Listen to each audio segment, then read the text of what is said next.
வணக்கம். Doctor Bhuvaneswaran, cardiologist, Coimbatore. இப்போது என்னுடைய நண்பர்கள்கிட்ட பேசிகிட்டு இருக்கும்போது அதில் ஒரு நண்பர் சொன்னார், சார் நான் வந்து ஜிம்னாஷியம் போகிறேன், நான் நிறையா ப்ரோட்டீன் பார்ஸ் அண்ட் ப்ரோட்டீன்ஸ் நிறையா சாப்பிட்றேன், அப்படி சாப்பிட்லாமா அப்படின்னு என்கிட்ட ஒரு தடவை கேட்டார். அதற்கு வந்து அவருக்கு சில அறிவுரைகள் நான் சொன்னேன். அதைத்தான் இப்போ உங்கள்கிட்ட நான் பகிர்ந்துக்க போகிறேன். முக்கியமாக நீங்கள் என்ன தெரிஞ்சுக்க, நம்மளுடைய சாப்பாட்டில் வந்து 3 விதமான விஷயங்கள் வந்து நம்ம பொதுவாக எடுத்துக்கிறோம். Carbohydrates, proteins and fat. கார்போஹைட்ரேட்ஸுங்கிறது நம்மளுடைய ஸ்டார்ச் உள்ள உணவுப் பொருள், ப்ரோட்டீன்கிறது புரதம், ஃபேட்டுங்கிறது கொழுப்பு சத்து. இப்போ இதில் பார்த்திங்கன்னா பொதுவாக நம்மளுடைய இந்திய மக்கள் வந்து ஒரு 50-60% வந்து நமக்கு கார்போஹைட்ரேட்ஸ் தான் நம்ம சாப்பிட்றோம். நம்ம அரிசி சாப்பாடு, கோதுமை சாப்பாடு, அந்த மாதிரி இருக்கிறது தான் கார்போஹைட்ரேட்ஸ். பொதுவாக நம்ம வந்து ஒரு 20-25% தான் புரதம் எடுத்துக்கிறோம், புரோட்டீன் அப்படிங்கிறது. ஒரு 10-15% உள்ள 10% தான் அப்படிங்கிறது கொழுப்பு சத்து.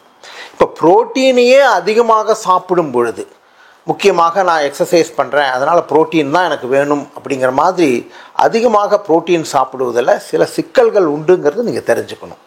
Exclusive protein diet, exclusive protein bars, exclusive protein drink அப்படின்னு இருந்தால் இதன் காரணமாக ஒன்று, உடம்பில் டீஹைட்ரேஷன் ஆகலாம்.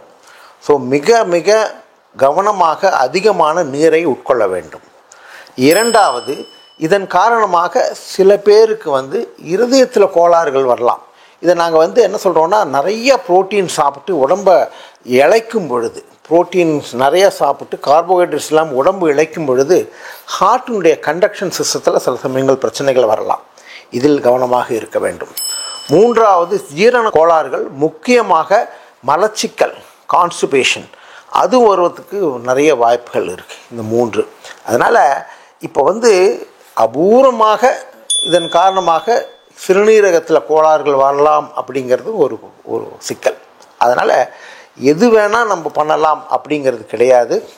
எக்ஸ்க்ளூசிவ் புரோட்டீன் அப்படின்னு போகும்பொழுது கண்டிப்பாக நீங்கள் வந்து அது உணவு ஆலோசகர்கிட்ட அதை கலந்து ஆலோசித்து விட்டு உங்களுடைய அந்த எக்ஸ்க்ளூசிவ் புரோட்டீன் அதனால் உங்கள் உடல்நலம் பாதிக்காமல் பார்த்துக்கிறதுங்கிறது மிக முக்கியம். புரிஞ்சிட்டிங்களா? இது ஒரு விழிப்புணர்வாக எடுத்துக்கோங்க. வணக்கம்.